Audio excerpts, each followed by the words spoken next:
Glória a Deus. Obrigado, Diácono Jarbas. Feliz com a sua presença, queridos. Feliz com a sua coragem, a sua valentia e sua fé de estar na igreja, mesmo em um momento como esse. Deus continue sustentando, abençoando a sua vida, protegendo a sua família, protegendo os seus, e que nós possamos ainda ter forças para estarmos orando uns pelos outros. Feliz com a recuperação da nossa irmã Marta, feliz aí pelos livramentos, irmã Patrícia, que você deu testemunho aqui, feliz pela restauração que Deus tem feito nas nossas vidas. Culto denominado o culto da vitória.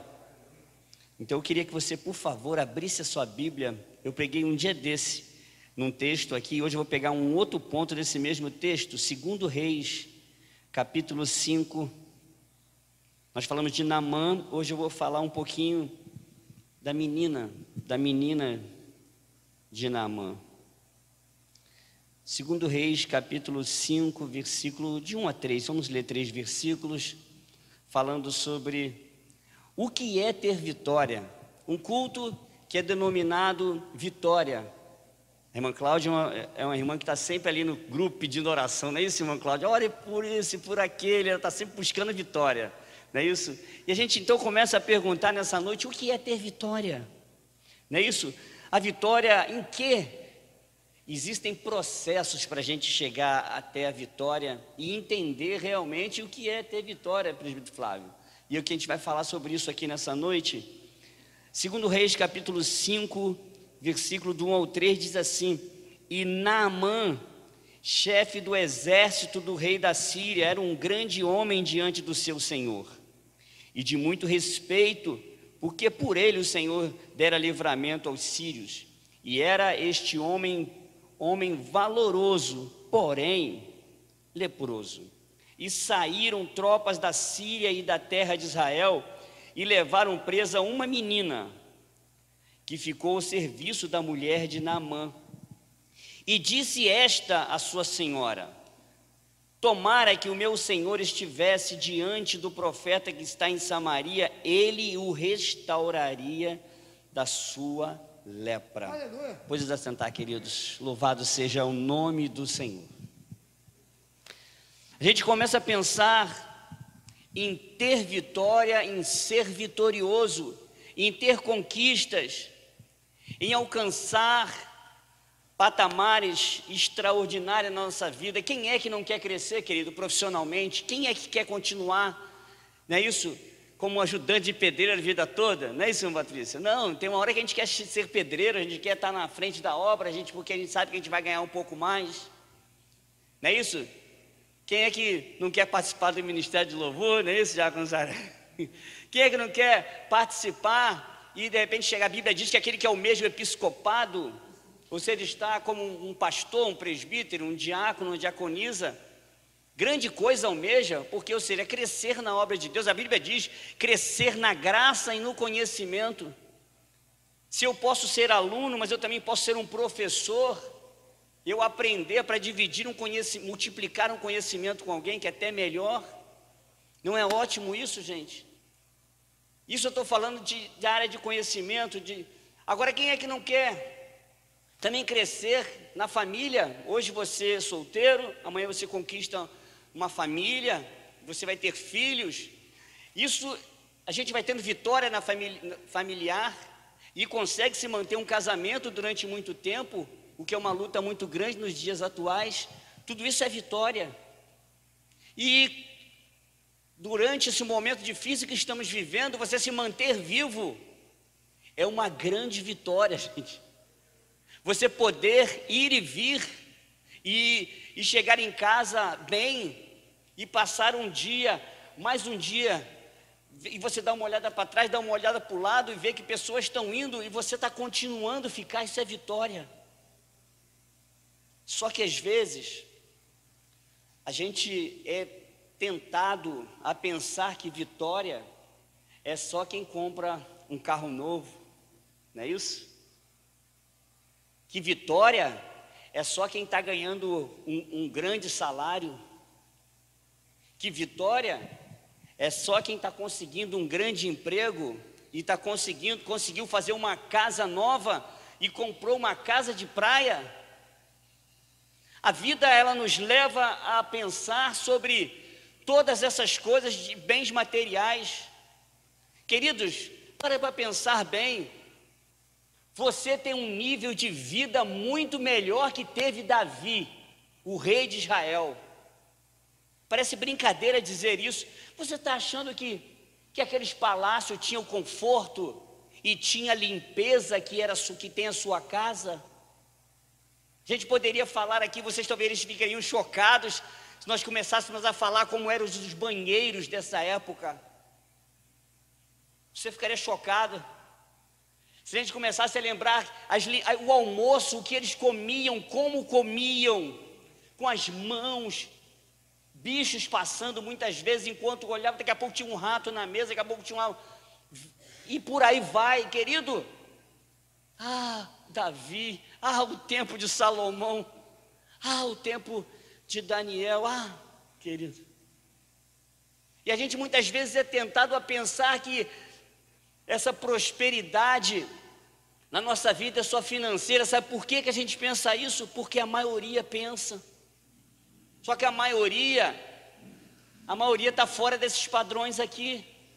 A maioria não alcançou uma visão espiritual do que é verdadeiramente prosperidade. E a gente então começa a pensar: o que é ter vitória? O que é ser vitorioso? A Bíblia começa a dar conselhos para a gente, ela fala: buscai primeiro o reino de Deus e a sua justiça, e estas coisas vos serão acrescentadas. A gente vê que Jesus está falando de coisas tão simples. Ele não está falando que vai ser acrescentado o carro, que vai ser acrescentado a conta bancária. Não é isso que ele está falando. Ele está falando: olha, não vai faltar comida para vocês, o alimento, porque o meu Pai, Ele dá o alimento até os passarinhos. Ele alimenta, o próprio Pai os alimenta, e não vai faltar o alimento para vocês. Ele não tem deixado faltar, louvado seja Deus. Glória a Deus que Ele não tem deixado faltar. Está se cumprindo a palavra de Deus na nossa vida. Querido, talvez você não tenha alguns bens materiais que alguns têm, não é isso? Aquela televisão que ocupa a parede da sala toda, não é isso? Aquela geladeira que só falta quando você passar na cozinha, você quer beber água, está com sede, né? Falta algumas coisas assim, mas nós já conquistamos muitas coisas. É porque a gente tende a dar uma olhada para o muro, por cima do muro do vizinho. A gente tende a dar uma olhada nas redes sociais e ver que tem alguém conquistando mais que a gente. Tem alguém que está lá na frente e a gente fala assim: ele conseguiu, eu ainda não consegui. Mas isso não é. Cada vida tem uma conquista, cada pessoa é de um jeito, e a gente fica se comparando. E quando a gente compara, parece que a gente não está vencendo, parece que a gente não está tendo vitória. Querido, como que as redes sociais são enganosas? Você que me acompanha pelas redes sociais, pelo YouTube, no canal Vamos Refletir, como que as redes sociais às vezes enganam a gente? Como que pessoas que às vezes aparentam estar tendo sucesso, que fazem uma selfie com um sorriso no rosto, com alguém do seu lado, com um cônjuge, com seus filhos do lado, mas o seu coração está destruído. Foi só o momento da foto que forçou-se um sorriso e todo mundo mostrou os dentes, todo mundo abriu aquele sorriso, mas o coração está partido por dentro. O lar está destruído na realidade.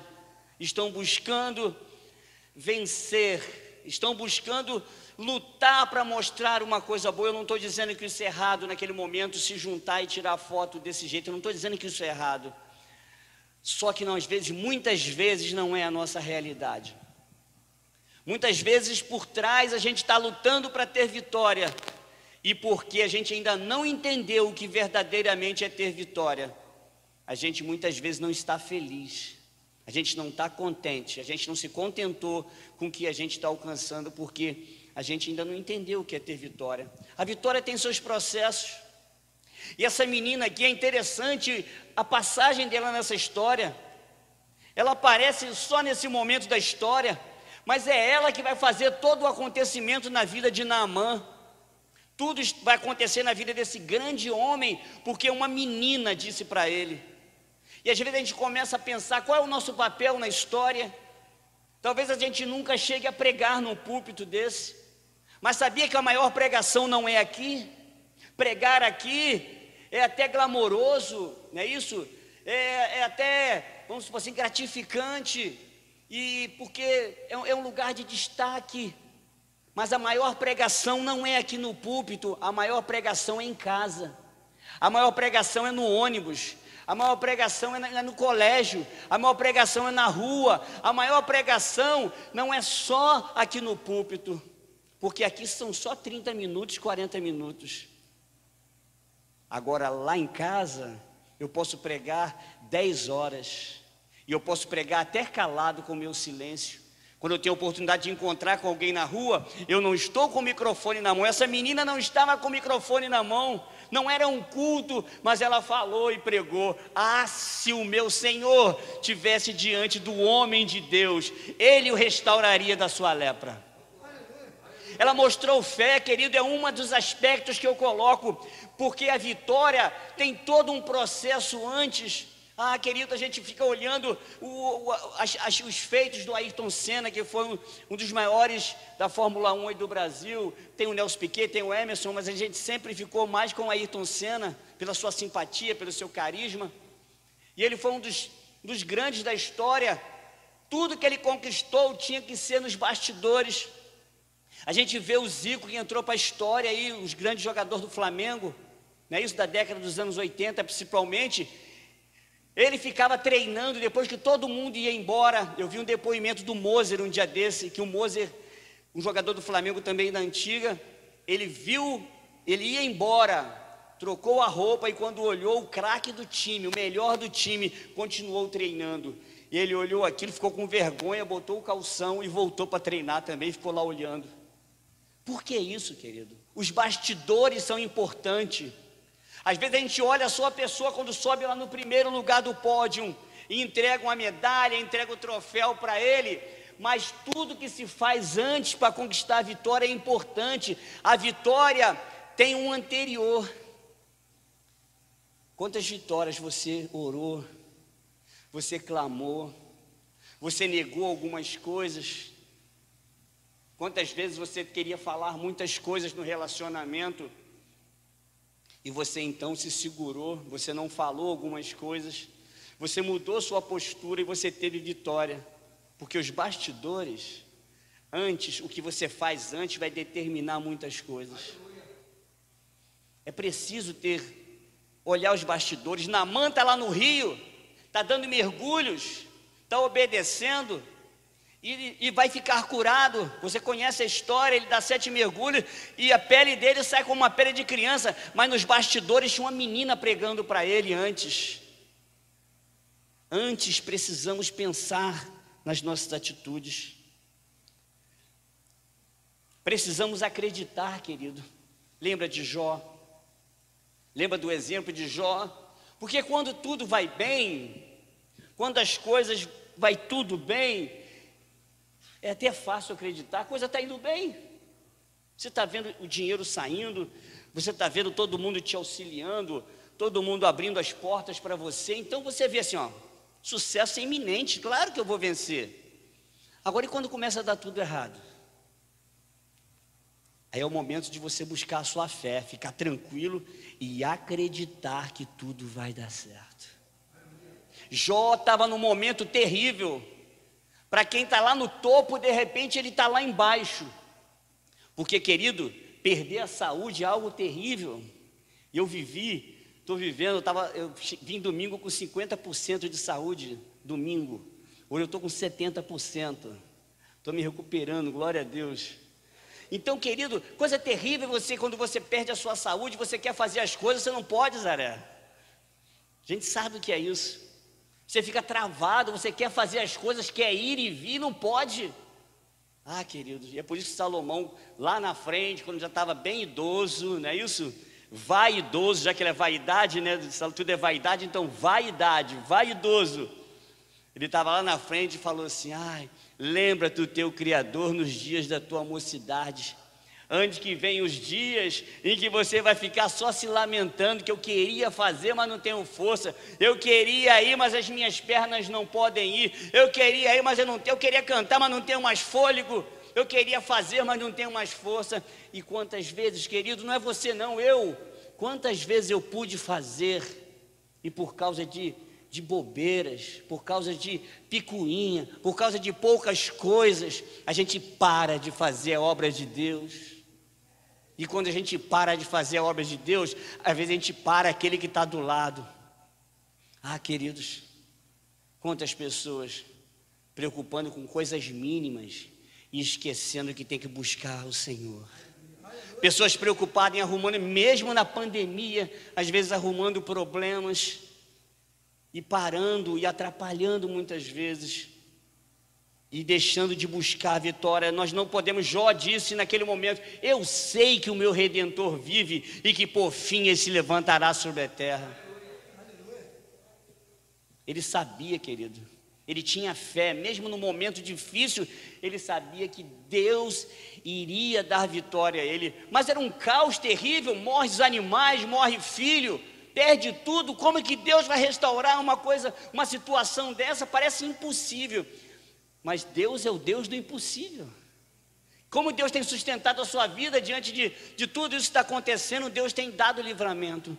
Louvado seja o nome do Senhor, queridos.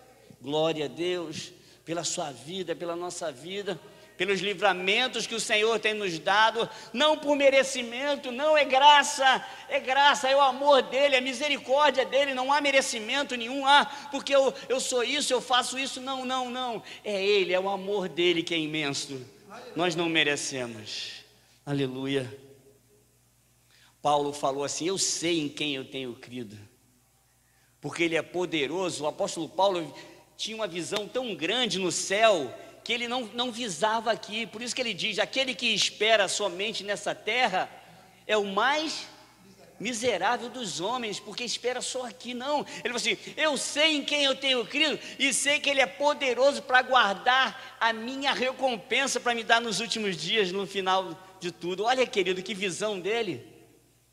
Entenda uma coisa: ainda que os seus projetos você se esforce, ainda que você queira chegar e ter vitória em muitas coisas, e as coisas não aconteçam como você quer, entenda isso, que há um céu preparado para nós, há uma promessa extraordinária, o seu nome está escrito no livro da vida, você é mais do que vitorioso em Cristo Jesus. Você pode adorar a Deus e glorificar o nome dele por isso, aleluia, glória a Deus, queridos, aleluia, louvado seja o nome do Senhor.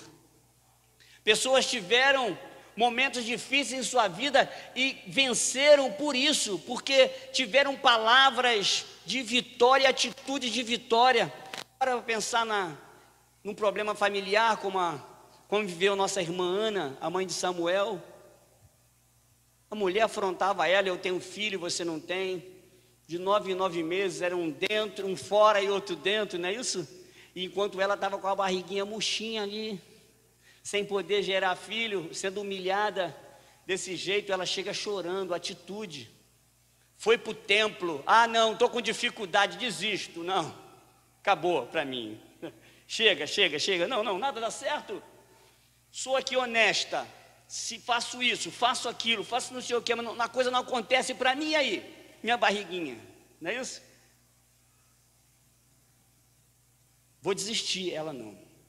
Vou para o templo, eu vou chorar, mas eu vou para o templo. Corre lá e vai chorar. O homem de Deus, aspas, não entende, mas ela está chorando. E Deus está preparando a vitória, querida. A mulher do fluxo de sangue também é outra que podia desistir. E se ela desiste, eu era um do primeiro para falar assim. Ela tinha razão mesmo, que a situação dela era muito difícil. Mas ela coloca no seu coração: se tão somente eu tocar na orla dos vestidos dele, eu vou ficar curado. Eu não posso tocar nele, eu sou imunda na visão da sociedade. Eu não posso tocar pelo meu problema de enfermidade, ele é o sumo sacerdote, ele é o Deus Emanuel. Eu não posso interromper a sua caminhada, não posso tocar nele, mas se eu tocar na orla do vestido, eu vou ficar curada. As estratégias às vezes podem até ser erradas. Zaqueu sobe em uma árvore, Mas ele vai lá e toma uma atitude, querido. É preciso a gente ter atitude. O Jairo era da religião, famoso, ele sai de lá também, vai lá pedir Jesus para ir à casa dele. Ele iria virar chacota do pessoal. Se não acontece o milagre da cura da filha, você já parou para imaginar isso? Se Jairo chama Jesus para ir à sua casa, a sua filha não ressuscita, como que Jairo seria esculachado?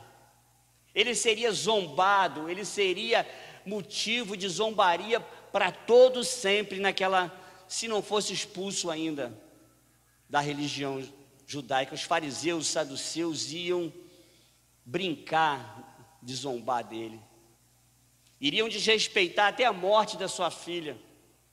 Imagine as mulheres que estavam chorando lá, contratadas para chorar, as carpideiras. Que nome bonitinho, né?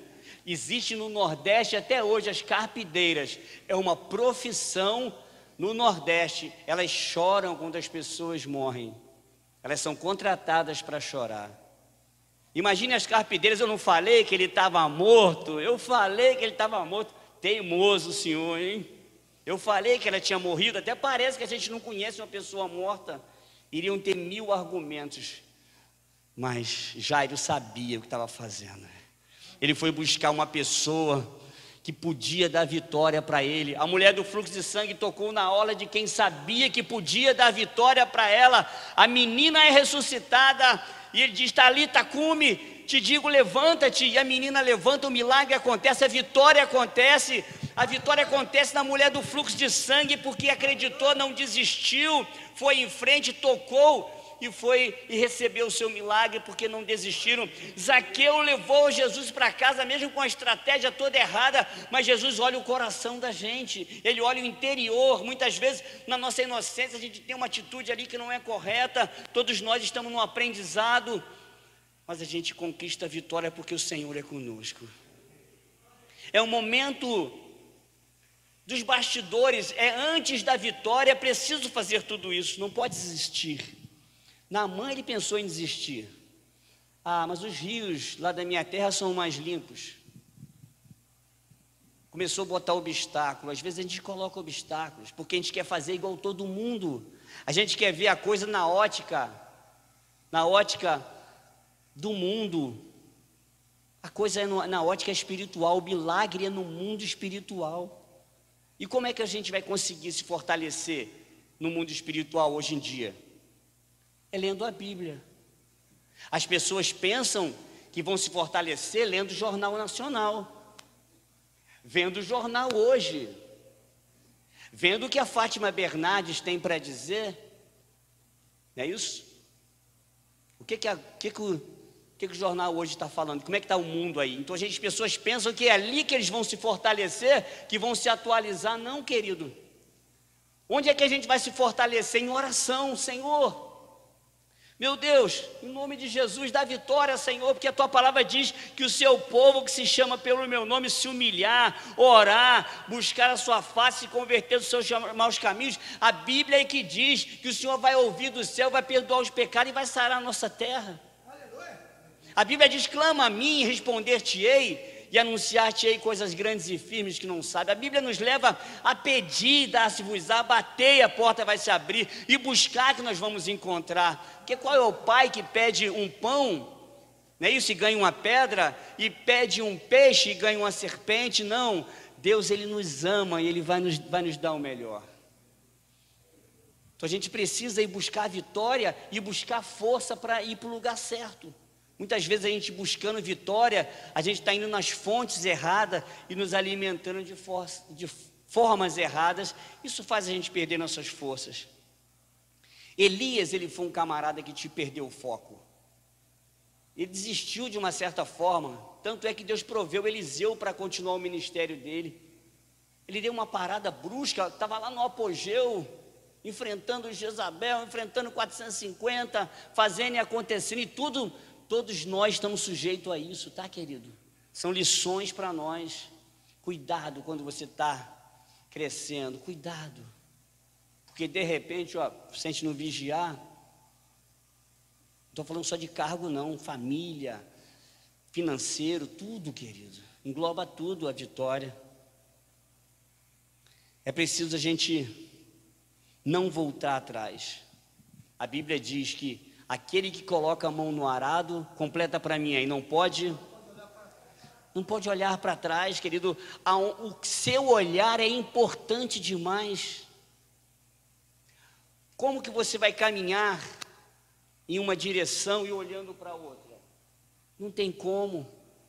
Se você está caminhando em uma direção, você tem que olhar para ali. Por isso que a Bíblia diz, olhando para Jesus, autor e consumador da fé. Se nós estamos caminhando em Jesus, não podemos tirar os olhos dele, o foco dele, porque senão o que vai acontecer? A gente vai errar o nosso caminho. Por isso que a Bíblia diz, lâmpada para os meus pés, ou seja, por onde eu vou caminhar? Pela palavra de Deus, ela é lâmpada, ela é luz para o meu caminho. Nós precisamos guardar o nosso coração, Salomão diz isso, em tudo que você deve guardar. Talvez a gente guarda muitas coisas, nossos bens, não é isso? Mas a gente deve guardar o maior bem, é o nosso coração. Porque a Bíblia diz que é daqui que procedem as saídas da vida, ou seja, nós decidimos o que nós vamos fazer e as nossas atitudes, elas geram consequências. Então a gente, para ter vitória, a gente precisa ter cuidado com isso. O povo de Deus estava sendo muito abençoado no deserto. Era para ter grande vitória e conquistar a terra prometida, todo aquele povo. Esse era o projeto de Deus. Mas o que é que esse povo faz, querido? Eles arrumam contendas. Sabe que tem pessoa que arruma contenda por pouca coisa? A coisa está numa paz muito grande, mas qualquer coisa que acontece, um cisquinho, um probleminha, ele faz uma tempestade. Enquanto que nós somos chamados de apaziguadores, para trazer a paz. Alguém chega contando alguma coisa, aí o outro, assopra e o fogo pega mais ainda. Quando a gente tem que pegar e jogar água para apagar o fogo. Somos chamados para apaziguar e não para colocar mais fogo. O povo de Israel faltou água no deserto, o que é natural. O que não é natural é sair água da rocha. Moisés, está faltando água, você trouxe a gente para morrer aqui? Não é natural faltar água no deserto? Então, Moisés, vamos orar ao Senhor para o Senhor nos sustentar aqui, vamos unir, vamos clamar ao Deus de Israel para que Ele venha suprir a nossa necessidade e que a gente chegue lá, porque, não, você trouxe a gente aqui para a gente morrer, porque ela não tinha lugar para sepultar a gente, acusação, contenda no momento de vitória. Não já tinha visto a morte dos primogênitos, as 10 pragas no Egito, tudo que Deus tinha feito, não já seria suficiente para ver o poder de Deus na vida deles? Mas erraram, arrumaram contenda e ficaram rodeando durante 40 anos. As roupas, não é isso? Foi louvado aqui, mas só quem entrou na terra prometida foi Josué, foi Caleb e os abaixo de 20 anos mais ou menos. Porque o restante ficou por ali mesmo, por causa da contenda, porque não entenderam que no momento de dificuldade era preciso aprender para prosseguir. Nós precisamos prosseguir, querido, entenda uma coisa, para ter vitória, são estratégias. Você tem um objetivo na vida, você tem certeza que é isso que você quer fazer, que esse é o curso que você quer terminar? Você tem certeza que esse é o relacionamento que Deus colocou na sua vida para você? Você tem certeza que essa é a igreja que você vai congregar? Você tem certeza que essa é a empresa que você vai trabalhar? Então não deixe que ninguém tire você do seu propósito. Porque nós somos tentados na hora da dificuldade, a mudar a nossa história. Não. O emprego era maravilhoso, mas aí você se aborreceu com o chefe. Aí a gente começa a criar desculpas. O povo de Deus, então, você que me assiste aí pelas redes sociais, não é isso? Sabe disso? A gente começa a arrumar desculpa. Olha, Deus colocou no meu coração, já chegou o meu tempo naquele lugar. E a gente espiritualiza uma coisa e para a igreja também. Às vezes a gente faz isso. Não é isso? Nas novelas tinha aquela coisa ali, né? Semelhança não é mera coincidência não, eu vivi isso, é experiência própria mesmo. A gente faz isso, querido. Olha, acabou meu tempo naquele lugar, mas não acabou não. Sabe o que acontece? É que a gente não quer perdoar, a gente não quer pedir perdão, e a gente então muda de denominação, quando na realidade nós é que precisaríamos mudar. Porque é muito mais fácil eu colocar a culpa no outro do que assumir que eu preciso de uma mudança, que eu preciso mudar cada vez mais. Para se ter vitória, a gente não pode parar de prosseguir, querido. Ah, mas o chefe me aborreceu. Pede perdão. Ah, mas... Vou contar uma experiência da Nova América aqui. Eu, muito imaturo, 18 anos de idade. Um colega que gostava de se juntar para ajudar o chefe. Vamos colocar essas palavras bonitas assim, né? Isso. Ele gostava de contar o que acontecia nos bastidores para o chefe. E alguma coisa, era a primeira empresa que eu trabalhei, fiquei 6 anos lá. E ele contou nos bastidores, eu não lembro o que eu não estava sendo muito correto, não estava sendo muito profissional. E eu fiquei sabendo. Minha atitude foi esperar ele do lado de fora da fábrica. Minha atitude foi falar com ele: rapaz, desce da bicicleta. E ele falou: estou com uma faca aqui. Eu falei: desce com a faca para a gente conversar assim mesmo, que a gente vai conversar. Uma atitude agressiva, não é isso que não está correto. Eu só estou contando uma coisa da imaturidade de 18 anos atrás, com 18 anos. E então o garoto, ainda bem que não desceu, hoje é meu amigo.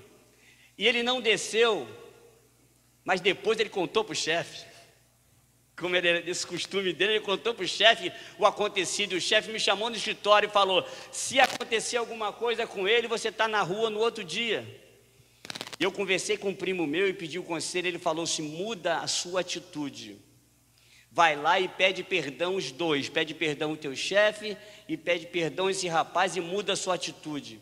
Queridos, eu mudei a atitude. Eu pedi perdão os dois. Foi dolorido pedir perdão. Tenha certeza disso, que não foi fácil, mas eu pedi, eu aceitei aquele conselho. Depois ele continuou na função dele e eu fui para o controle de qualidade. E eu só não cheguei a chefe, era lá contramestre, outra linguagem, né? Eu não cheguei a contramestre lá porque na época eu não entendia muito essa coisa de cobrar das pessoas. Eu não queria cobrar de ninguém, eu queria fazer só o meu. Aí quando a minha mentalidade mudou na Ciferal, eu alcancei a chefia. Então veja que são atitudes, são posturas que nós temos que fazem mudar a nossa história. O povo de Deus precisa prosseguir para a gente alcançar. A gente para, querido. A gente começa uma coisa, depois a gente para. Esse é o primeiro passo. E durante a dificuldade, nós poderíamos falar muito mais, mas eu vou resumir aqui, porque quando eu falo que eu vou terminar a mensagem, eu termino mesmo. Eu gosto de respeitar o horário, não é isso? Então, durante a dificuldade, qual é a sua atitude? Eu falei antes. E durante a dificuldade, o que é que nós precisamos fazer? Precisamos manter o foco. Hebreus 12:2 diz, olhando, para Jesus, eu falei sobre isso que a gente precisa, até adiantei. Agora nós precisamos entender que não estamos sozinhos. Muitas pessoas desistem na hora da luta porque se sentem sozinhos, queridos. Isso é um grande absurdo nosso. Como que a gente se sente sozinho? Para pensar no seu coração. Quantas vezes você falou assim: estou me sentindo sozinho? Quando você se sentia assim sozinho, desamparado, olha para dentro de você, porque Deus vai dizer assim: eu estou contigo. Eis que eu estou contigo até a consumação dos séculos. Não vos deixarei órfãos, é as palavras de Jesus. Vinde a mim, todos vós que estáis cansados, sobrecarregados, eu vos aliviarei, querido. Na hora da dificuldade, a gente não pode entender que a gente está sozinho. A gente tem que entender que maior é o que está em nós do que o que está no mundo. A dificuldade pode ser grande. Quer uma dificuldade maior que o apóstolo Paulo enfrentou? Saber que ele vai morrer. E ele fala: combati o bom combate, acabei a carreira e guardei a fé. Uma mulher que tinha câncer na língua, eu contei isso aqui uma vez. Falaram: você vai ter a sua língua amputada amanhã, a sua família vai vir aqui, fale as suas últimas palavras. Reuniram a família, e ela falou assim: vai ser as últimas palavras dela, porque o câncer tomou a língua dela, e ela vai falar a última palavra com vocês. E ela falou: o Senhor é o meu pastor, nada me faltará. E a gente, por muito menos, a gente perde a nossa fé. A gente, por muito menos, a gente murmura. Na hora da dificuldade, querido, que ela chegar, você não pode perder o foco. É lá que eu vou chegar, eu vou passar por isso. A Márcia sabe que eu projetei para esses últimos, para 2021, agora eu falei assim: nós vamos prosperar muito ainda esse ano. Mesmo na pandemia, nós vamos prosperar em todas as áreas. E de repente, eu tomei uma pancada. Tive que parar durante um mês, por causa da saúde.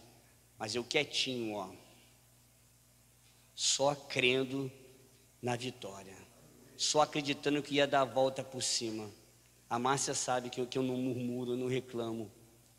Fico pensativo, Aí ela fala assim: o que está acontecendo? Não, estou calado, estou pensando, estou refletindo aqui. Não é isso? Mas acreditando, querido, porque a gente tem que olhar lá na frente e saber que Deus vai dar vitória para a gente. E é no momento difícil é que a gente é tentado a voltar atrás e pensar diferente. Pensa na dificuldade de Davi e Golias, um gigante daquele. E o camarada sabia que Deus ia dar vitória a ele. Por que os outros não foram lutar com o gigantão? Mas Davi foi, acreditava na vitória. E quando você acredita, a fé vem. Porque o acreditar não é dom não, querido. Acreditar que você fala assim: eu vou lá na igreja hoje, Deus me guarda.